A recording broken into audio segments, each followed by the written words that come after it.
So, ladies and gentlemen, that brings us to our main topic of tonight.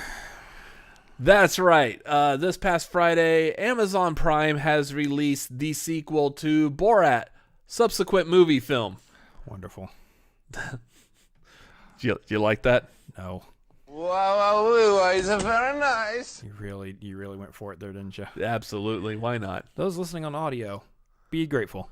I'm just going to leave it up there for a while. He put up a picture of Borat. Yeah, it's a picture of Borat. You could Google search it and figure out which one he put up. Yeah. By the sound of my voice. Well, maybe not how the image was edited, but anyways. So we saw this Borat Subsequent Moviefilm. That's the only one you get, by the way. Don't What? put it back up. What? He's going to do it. He's going to do it. You're a butthole. I do have a removable shower head. You're a butthole. Anyways, so what did you think of the movie?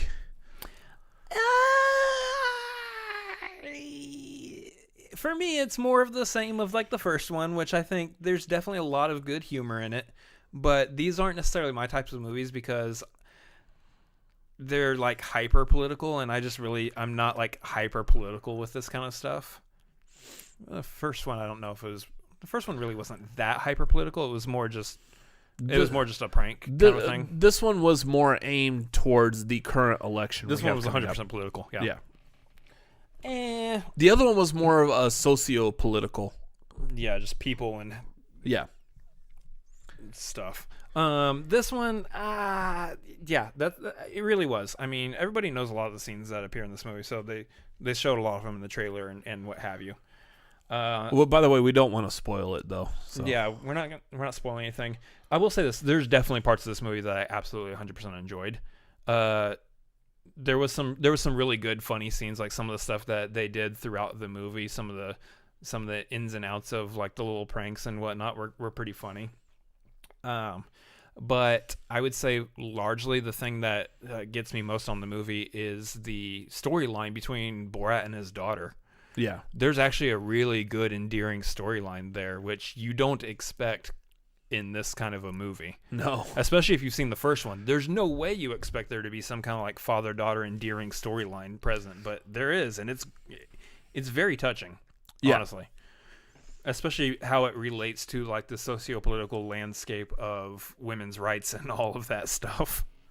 Like it's actually a really like well-told story, and I think they did a fantastic job with that. Yeah. Now, to give some background, though, you're talking about like potentially like the pranks in this movie, and your opinion on it was primarily focused on the political aspect of it. Yeah. The reason I mention that is because, like, say you are a fan of like the Jackass movies, so you're a fan of like these pranks that might catch people off guard, and they're not prepared for it. They didn't want to be a part of it for the most part. Just off the wall silliness that may, at some points, cause you to like cringe a little. There was definitely some cringy pranks in this. Oh, for sure. Some of the stuff that they said, the way that they said it, you're like, oh, like it was well done. Like the whole dang scene of the baby on the cupcake. Yeah. Oof. Yeah. When I realized what they were doing after she ate the cupcake, I was like, oh my god. Because you saw it in the trailer too. I mean, you saw it coming in. That whole scene was just. I forgot about it. But yeah, when they did that, I was like, oh wow, this is great. Yeah. This is fantastic that they edited and shot it this particular way. That's awesome. I know one of the things that I really liked that I feel like was a huge takeaway on this is if you watch this movie, and like some of this you saw in the trailer. For example, you saw the part in the trailer where Borat was dressed up as Trump, and he interrupts or he crashes the CPAC trying to present his daughter to Michael Pence. And one of the thing with that is that CPAC was done back in February. Mm-hmm. This was filmed before the pandemic. Yeah, that means they started had filming it in 2019. They had the idea of making a Borat 2 based solely on the fact that we were coming up to an election year, that they wanted to make a movie that was going to be political in nature about the election, but then all of a sudden this pandemic hit and the entire movie shifted gears. Yeah. Like, there's a little bit of this movie at the beginning that happens before the pandemic, and then the pandemic hits, and the whole rest of the movie is based around the pandemic. Yeah. Especially the end. The ending of it is, yeah. So, like, that's amazing. They went into this with one idea, and then the real world collided with the making of this movie, and they immediately just flipped it and said, nope, here's what we're going to do now. And they still managed to make the movie in secret. Mm-hmm. No one knew this movie was being made. And then get it out, like get it edited and get it out right before the election. That is amazing. Yeah, the fact that they were able to like just jump at a moment's notice and tie everything together still very cohesively. And again, keeping in mind that a lot of this movie was filmed during a pandemic. Yeah. When people are quarantined, you're not allowed to go out. There's a solid like 3 months of filming in this movie, 3 to 4 months of filming in this movie that was during the actual like pandemic. If you're going to count it like, say, the pandemic essentially starting in March, and we're still in March right now, actually. Yeah. But the movie the pandemic starting in March, yeah, there's a whole lot of months that this was actually being filmed in.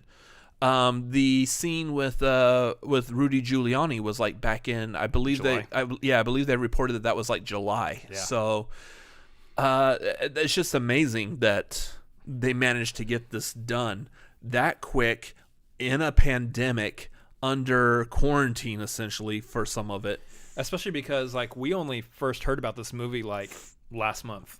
Like, literally a month ago is the first time we heard that this movie existed, and we've already seen it now. And the only reason we heard about it last month is because some of the scenes that they shot literally at the beginning, or that you saw literally at the beginning of the movie, are scenes that they filmed a few weeks before that or what have you. They were like literally filmed last second, dropped in the movie last second. And the reason they did that is because people see Borat on the street corner and they automatically know there's a Borat movie coming. So, and that's part of what makes this movie good, is the fact that originally Sacha Baron Cohen was saying that he's not going to be able to do Borat again because he can't prank anyone. Yeah. Everyone knows who he is. He's a pop culture figure now. Like, if Borat shows up on your street corner, you're going to rush after him going, Borat, Borat! And then that's it. The prank's over. You can't fool anyone based off of that. Yeah. And then the movie like kind of got meta with it and took that into account, and that's why, like, again, from the trailer you saw a lot of them, he's like, well, I can't do this, I've got to be in disguise. Yeah. Because people recognize him, and that was a part of the story of the movie, and it works. And then, like you were saying, there's a part where there's a part where they do film Borat walking the street, and of course he gets bum rushed by fans who are like, hey, Borat! That happened. I mean, that's essentially what happens at the beginning of this movie. That's the catalyst for him needing to put on the disguise. But it was what really happens in real life that feeds into it. It's fantastically planned. Yeah. And it's not that hard to think of that, I would say. I think that's like kind of a simplistic idea. And it works so well, both in real life and in the movie. And like, it was beautifully done. I don't know. So I see some of y'all in the chat are talking about the Rudy Giuliani scene, because I feel like that was like the main focus of this. I don't know. Like, we kind of talked about this ahead of time, how much of like Giuliani we want to talk about. Just because we understand like what that scene was trying to do, what the point of it was. I don't know if you had like more of a better opinion on. No, I mean, there's a fine line. There's a fine line that toes there. Like, there's obviously like some stuff that, you know, politically, like, people will think and people will believe, and then there's, you know, what do we consider movie magic and editing, and how does that come across to the audience? So, for the most part, like, I really don't want to like dive really into that. I would say believe what you want to believe about it. It is what you make it out to be as far as that specific scene goes. So, otherwise, I would say, like, the only other thing I really want to touch on, honestly, about this movie is Maria Bakalova. Tutar. This is like probably one of the better photos I could find of her from the movie, but yeah, She's fantastic in this. Yeah, she. I mean, where does she come from? Where does she go? Where'd she come from? Cotton Eye Joe. Yeah. Saw where that was going. Yeah. No, really.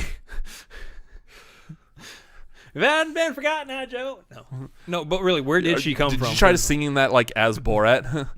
That had been forgotten, not Joe. Yakas Mas. Not quite. I've been married a long time. No, not quite. That doesn't work. Anyway, no.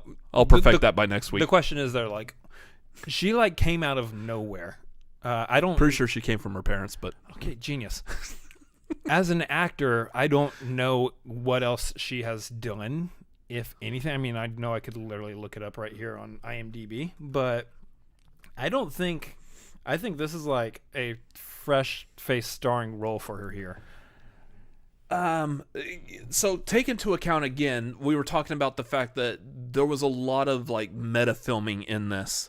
Real life versus what was filmed for a movie. She's got some TV credits and some short films. Yeah, nothing really well known. This is her first like huge mainstream, and this is taking off like crazy. Yeah, like even now, we know her name. So, fantastic. That was not a very nice impression. I agree. Thanks, Malcolm. I agree. I know. Yeah, she did phenomenal in this. But again, keeping in mind that whole meta acting, she's not only acting for this movie, she had to act in real life in front of other people to be able to pull off some of this. Yeah, she had to be convincing to the general public. The scenes that she do. That's how the Maria Bakalova do. Thanks, Frank. Thank you for welcome to the tagline. The scene that she did with the babysitter. Oh gosh. Or the discussion, the interaction she had with that, like the babysitter woman. I was reading an article about this, about like how these people felt about being pranked essentially by Borat and Tutar. And the babysitter woman, she was like, it was amazing. I thought that they were just filming like some kind of documentary or something, and it was great being able to impart these words onto her. And that, again, she had to sit there and interact with the person and convince the person who she was. Yeah. While typically when you watch a movie, you're just trying to convince the camera as to who you are. Like if I'm acting with you, you know I'm not me. Taking out the fact that being method in this method living. Anyways, but taking out being method, you know I'm just acting for the camera. That was different with this. Is she was acting for the person she was talking to, while a camera happened to be rolling. Yeah, that's what's great. I think. All that being said, what actually impresses me the most and also disgusts me, that debutante ball scene. Yes. Oof. Because here's the thing. You're talking about someone, again, just brought it up, even Garth went into more detail here. She did 7 movies before Borat 2, but no big roles. She's only done like TV shows and short films. Nothing huge. So here's somebody who is essentially like not used to the big movie world. For all intents and purposes, has no experience acting in anything of, and it's going to sound offensive, nothing of significance. Maybe don't say it. Shut up. Nothing of significance, so to speak. Yeah. Now, I'm not saying that because people's short films are all significant. Like art is all significant. Yeah. But for the general public, nothing of significance. We have friends that are in short films. Okay. Yes. So we have friends in small budget films. Anyway. What I'm saying is that she went from essentially not being a big-time actor at all, not doing anything of, whatever, to doing that debutante ball scene, which I'm not going to tell you what happens in that scene because you just need to see it for yourself. Just not while eating. Just not while eating. Yeah, that is huge because, again, as we talked about, not only is she acting for the movie, she's acting for all the people who are in that room, in that scene with them. Yeah. And what she's doing in that scene and has to convey and portray in that scene is Not something that I would want to do outside of an actual movie set where everybody knows what's going on. Yeah. Oh, good. Yeah. So good point. She is in a room full of people who have no idea what's going on, and Oof. And what she has to pull off and do is just absolutely ew. yeah. Anyway, that's what impresses me most about her in terms of acting in this movie goes. And I'll bounce it back to Sacha Baron Cohen himself in this, is that I saw he did a thing with I think it was like Stephen Colbert, where he was talking about there's a scene where he's quarantined with like 2 QAnon guys. Yeah. And they were asking him, like, so for this, you actually had to stay in character the entire time. Like, how long were you living with them in this character? And he was talking about how he actually lived with them. He had a room in this cabin. And from the time he woke up and left his room to when he, like, went back to sleep, he was Borat. That's so hard. And that he had like his laptop and stuff in his room that he was working on, like pieces of script and story and stuff as it went. And like the guys would check in on him in the middle of the night type of thing after he had already gone to bed. And he's like, I'm in the middle of like actually working. This is my one time to not be Borat. And y'all are coming. Hold on, I'll be at the door in a minute. Like type of thing. And again, when you do something like this, I think that's what makes this a project like this so good. Yeah. Is the commitment to that. This I mentioned method a little while ago. This goes beyond just being method.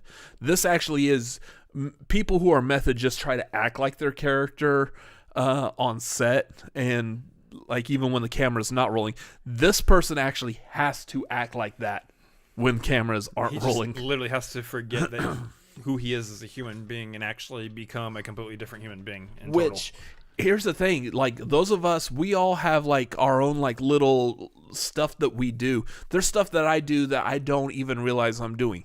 I might say the same word over and over and over again. For a while, for example, almost everything I was describing as cool, I was calling it awesome. Like I would always say everything is awesome. Please don't sing. Don't sing. Don't sing. I knew that was coming. Anyways, but stuff like that would happen. You don't have to whistle either. But there's little stuff that we do that we don't pick up on doing. Everything is awesome. Stop. When you're playing a character like this, you have to be completely in control of what you're doing and who's around you at all times. Yeah. Little things like scratching your ear or rubbing your nose real quick. You have to change the way you do it. You don't do it as you. You have to do it as this character. Playing with your feet. I don't know. Why are you playing with your feet on camera? I'm scratching my leg, you dumb frick. Anyways. My leg itched. What do you want from me? You can't do that as Chris Adams. You have to do it as someone who... No, I'm doing it as Chris Adams right now because Chris Adams' leg itched. Anyways, so yeah, there's that point right there. And that...